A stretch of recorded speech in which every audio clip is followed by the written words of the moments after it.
Hello, dear viewers, and welcome back to our channel, your trusted source for thoughtful insights into the world of royalty and current affairs. Today, we turn our attention across the continent to Italy, where a significant royal event is unfolding. King Charles III and Queen Camilla have commenced their highly anticipated state visit, touching down in the historic city of Rome. This arrival marks a notable moment, particularly given the ongoing public interest and concern regarding the king's health. Despite these concerns, reports and initial images suggest the royal couple arrived radiating positivity and warmth. Before we delve into the details of this important diplomatic mission and what it signifies, if you appreciate these in-depth royal updates, please do take a moment to like this video and subscribe to our channel. Your support helps us continue bringing you these stories. Now, let's explore the arrival and the initial impressions. The king and queen were pictured shortly after their arrival, with the first official image shared by the royal family's own communications team via their Instagram story. This carefully chosen photograph depicted the couple appearing relaxed and in good spirits, a visual message likely intended to reassure observers both at home and abroad. For many who follow the monarchy closely, seeing the king actively undertaking the demanding schedule of a state visit and appearing well while doing so will be a welcome sight indeed. Their arrival in Rome wasn't just a simple touchdown. It signifies the beginning of a carefully orchestrated series of engagements designed to strengthen ties between the United Kingdom and Italy. The significance of this particular visit was underscored by remarks from Lord Llewellyn, who serves as the United Kingdom's ambassador to Italy. He didn't mince words, describing the occasion as a truly historic moment. Ambassador Llewellyn elaborated on the unique power of such royal visits, noting that their impact, while perhaps difficult to quantify in purely economic or political terms, is nonetheless intangible but priceless. This speaks volumes about the role of the monarchy in modern diplomacy, acting as a symbol of national identity and fostering goodwill on a level that traditional political exchanges sometimes struggle to achieve. It's about building bridges through presence, personality, and shared heritage. The ambassador's perspective highlights that these visits are far more than ceremonial photo opportunities. They are strategic exercises in soft power, nurturing relationships that underpin international cooperation. Adding a deeply personal layer to this official state duty is the timing. This historic trip to Italy coincides almost exactly with King Charles and Queen Camilla's 20th wedding anniversary. It's quite remarkable to consider that 2 decades after their marriage, they are now representing the United Kingdom together on the international stage in their roles as king and queen consort. This convergence of a major personal milestone with such a high-profile public responsibility offers a poignant glimpse into the unique demands and realities of royal life. It underscores their partnership not just in their private lives, but in service to the nation. Undertaking a demanding state visit during their anniversary week speaks to their shared commitment to duty. Interestingly, the original itinerary for this state visit was even more comprehensive. Initial plans included a significant stop at the Vatican City. The king had been scheduled to participate in several events there, most notably including a service within the hallowed walls of the Sistine Chapel. However, this portion of the visit had to be postponed. The reason cited was the ill health of Pope Francis. While undoubtedly a disappointment, the decision reflects the practical realities and sensitivities involved in coordinating schedules between 2 heads of state, especially when health considerations are paramount. The planned engagement at the Vatican highlights the ongoing dialogue and relationship between the British monarchy, representing the Church of England, and the Holy See. While the visit to the Vatican is delayed, the intention remains, suggesting its importance in the broader context of diplomatic and interfaith relations. We can perhaps expect this significant meeting to be rescheduled when circumstances permit. So, what exactly does a state visit like this entail?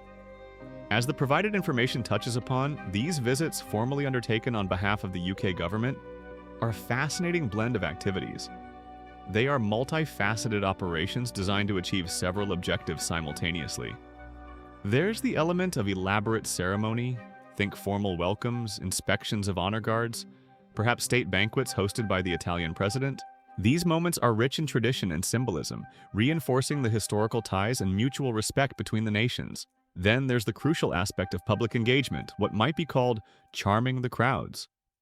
This often involves walkabouts, visits to cultural landmarks, or interactions with local communities.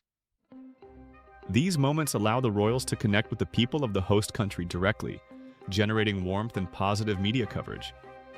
It's about putting a human face on the relationship between the two countries. State visits also serve as a platform for flying the flag for British business and industry. Often, trade delegations accompany the royal party, and events are organized to promote economic partnerships, investment, and collaboration in various sectors.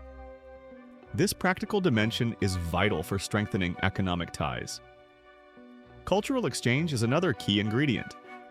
Trying local food, experiencing local traditions, visiting museums or artistic performances, these activities demonstrate respect for the host nation's culture and heritage, further deepening the connection. And underpinning all of this is the serious business of international diplomacy. High-level meetings take place between the visiting monarch, accompanying ministers, and their counterparts in the host country. These discussions cover a range of pressing global and bilateral issues. The presence of the king lends significant weight and profile to these diplomatic efforts. This particular visit unfolds against a backdrop of considerable global flux. The mention of economic and diplomatic upheaval, referencing figures like former U.S. President Donald Trump, serves to illustrate the complex international environment in which nations currently operate. It's a reminder that stable alliances and strong bilateral relationships, like the one between the UK and Italy, are perhaps more important than ever. The fact that the king is accompanied on this visit by the UK's Foreign Secretary, David Lammy, signals the high diplomatic importance the British government places on this trip. Mr. Lammy's presence ensures that substantive political discussions can occur alongside the ceremonial and cultural aspects of the visit. A specific point of emphasis for this visit, as highlighted by Ambassador Llewellyn, is the strengthening of military ties between the United Kingdom and Italy. In the current geopolitical climate, this is particularly pertinent. The ambassador described this closer military cooperation as vital in a changing Europe. He explicitly linked this to the ongoing conflict in Ukraine, stating that both the UK and Italy stand steadfast in our support for Ukraine. This shared stance against aggression and commitment to European security forms a critical pillar of the relationship.